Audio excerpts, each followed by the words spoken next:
Hello， 大家好，我是田秋姐。我们今天分享一个减肥期也可以吃的美食。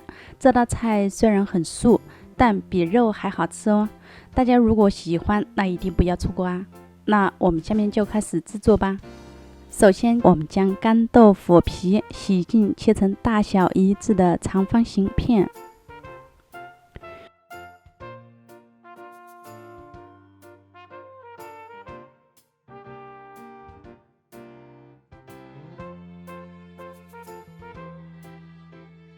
取一份裁好的豆腐皮，放上适量的金针菇，然后用干豆腐皮把金针菇像这样沿着根部从下往上卷起来，尽量卷得紧实一些。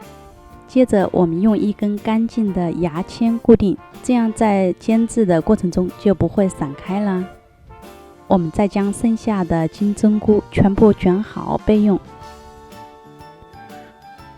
然后再来调一个酱汁，在装好水的碗中放入1勺食用盐、1勺白砂糖、1勺生抽、1勺老抽、1勺蚝油、1勺生粉，然后搅拌均匀备用。锅中放入适量的食用油，把金针菇卷摆入锅中，小火煎至。一面煎好之后，再翻面煎另一面。当炸至两面微微金黄，再淋上我们准备好的酱汁。大火煮开之后，再转小火，盖上锅盖，再焖5分钟左右。最后大火收汁，就可以关火装盘了。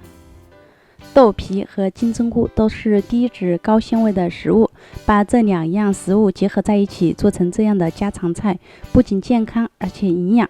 煮好后的豆皮和金针菇完全吸收了酱汁的味道，非常的好吃哦，而且也算是颜值高的一道素菜。